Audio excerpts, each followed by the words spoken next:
Deep within a British museum lies a forgotten secret from World War II. It's not about tanks or fighter planes, but something far quieter and crucially more important, the last stop on Magellan's around-the-world voyage, a secret that changed everything. Imagine a secret team of codebreakers working in silence while the fate of the world hung in the balance. Their leader, a brilliant but socially awkward mathematician named Alan Turing. His weapon of choice, a relentless determination to understand the enemy's secrets. As the war raged on, Turing and his team made an almost unbelievable breakthrough. They cracked the Enigma code, a breakthrough that not only shortened the war, but also laid the foundation for modern computers. But their story is not just about technology. It's a tale of quiet courage, dedication, and sacrifice. A testament to the unsung heroes who often operate in the shadows, quietly shaping the course of history. This is the story of those who work tirelessly to turn the tide of war, one calculation at a time. During World War II, communication was everything. If you can control the flow of information, you can control the battlefield. The Germans were well aware of this and had developed a machine called Enigma, which was capable of encrypting their communications with virtually unbreakable codes. The problem was not just how complicated these codes were, but the sheer volume of them. Every day, Enigma produced millions of possible combinations, making it nearly impossible to decipher. Enter Alan Turing, a brilliant mathematician with a peculiar habit of biting his fingernails and a mind that worked like a well-oiled machine. When he set his mind to something, there was no stopping him.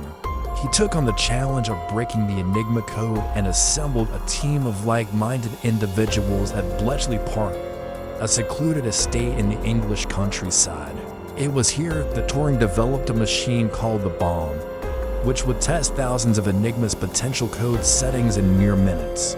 It was an early form of computer, a mechanical marvel consisting of rotating wheels and gears, punch cards, and an electric panel. But building a machine was only half the battle. Turing and his team needed to find a way to make sense of the encrypted messages they received. This required them to think like the Germans, to anticipate their strategies and predict their moves. It wasn't just about logic and mathematics. It was about understanding human behavior and psychology. This was all new territory, and the stakes were costly. If they fed the wrong code into the bomb, the machine would produce nothing but gibberish. But slowly, methodically, the team began to make progress. They started to see patterns in the seemingly random jumble of letters and numbers. They devised ingenious ways to confuse the Germans, sending them false information that would lead them to believe that the Allies had cracked the code when they hadn't. It was a delicate dance, a game of cat and mouse between the Allies and the Germans. And as the war dragged on, the stakes became higher and the pressure mounted. But Turing and his team persevered. They worked in shifts, day and night, fueled by coffee and cigarettes, all the while keeping their work top secret. It was a lonely task. They couldn't share their work with anyone, not even their families. If the Germans discovered what they were doing, the entire war could be jeopardized. So they worked in silence, driven by a shared sense of purpose and a quiet determination to do their part for the greater good. It was a long and arduous process.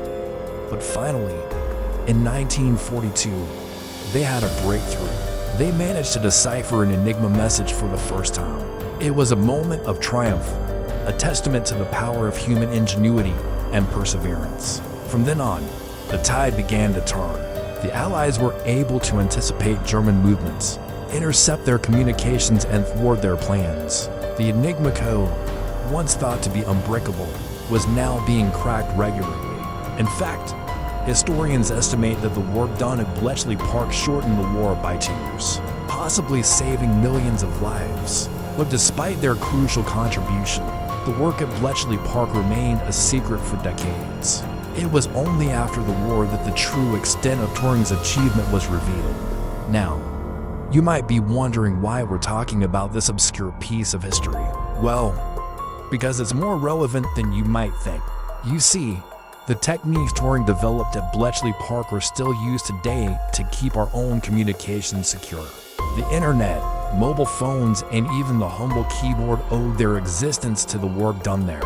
In fact, many of the encryption algorithms we rely on today can be traced back to the bomb machine. But perhaps the most important legacy of Bletchley Park is the spirit of its people. The men and women who worked there were ordinary people, just like you and me. They weren't soldiers or spies, but they did extraordinary things. They faced extraordinary challenges with courage, intelligence, and above all, with quiet determination.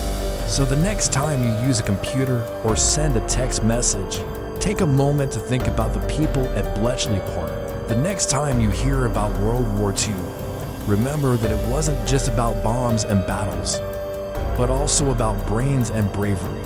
And now let's talk about Magellan. Okay, so here's where things get interesting. Did you know that Magellan's last stop before he was killed in the Philippines was Guam? Well, actually, he didn't really make it to Guam. He died before reaching the island. What's even more interesting is that he was killed during a battle over unclear reasons. Historians argue whether it was due to miscommunication or a deliberate act of treachery. However, there is another intriguing theory. Some believe that Magellan's death was no accident. Instead, they propose that he was intentionally taken out to prevent him from discovering more lands and, most importantly, to keep the wealth of the Pacific away from the Spanish crown. Why? You ask. Well, according to them, the Spanish were concerned that Magellan's discoveries would overshadow their own colonial ambitions in the region. By eliminating Magellan, they could ensure that the riches of the East would remain elusive, at least for a while. After all, if the Spanish couldn't claim the land, they didn't want anyone else to do it either. This may sound like a far-fetched conspiracy theory, but there are some facts that support it. For example, the Portuguese ambassador to Spain reported hearing rumors about a plot to kill Magellan before he set sail. Additionally, there were Spanish officials who stood to benefit from Magellan's demise.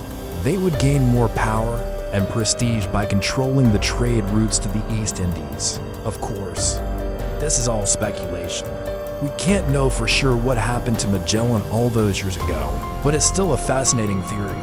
It makes you wonder if there are other historical events that we thought were accidents, but were actually carefully orchestrated schemes. It also raises questions about the nature of greed and the lengths to which some will go to protect their own interests. Ultimately, Magellan's death remains a mystery, a tragic end to a remarkable journey that continues to captivate us today. Whether he was betrayed or simply caught up in the violence of a distant land, his legacy lives on in the discoveries that he made and the spirit of adventure that he embodied. Now let's move on to something lighter.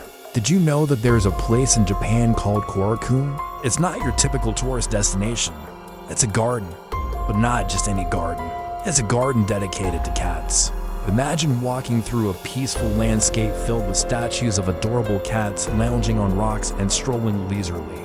It sounds almost surreal, doesn't it? Well, it's real. But what's even more fascinating is that these cat statues come to life in a unique way. You see, the garden has special sensors embedded in the ground that detect the movements of visitors. When someone walks by, the cats magically come to life, stretching, yawning, and even chasing each other. It's like stepping into a fairy tale. But what's the story behind this enchanting place? Well, it all started with one man's love for cats. You see, the founder of Kerala Garden had a deep connection with felines. He saw them as symbols of independence, tranquility, and wisdom. When he created the garden, he wanted to share the love with others, hoping to bring a touch of magic and whimsy to their lives. And what better way to do that than by bringing cats to life? But it's not just about the cat statues. The entire garden is designed to evoke a sense of wonder and relaxation. There are koi ponds filled with colorful fish, traditional Japanese architecture, and serene landscapes that invite visitors to pause and reflect. Yet for all its beauty and tranquility, Korakuen isn't just a place of passive observation. It's also a place of interaction. Visitors are encouraged to engage with the cats, to pet them, to feed them, and to feel a sense of connection with these playful creatures. So if you ever find yourself in Japan and looking for a unique experience, why not visit Karakurikan? You never know. You might just leave feeling a little bit lighter, a lot happier, and with a newfound appreciation for the simple joys in life.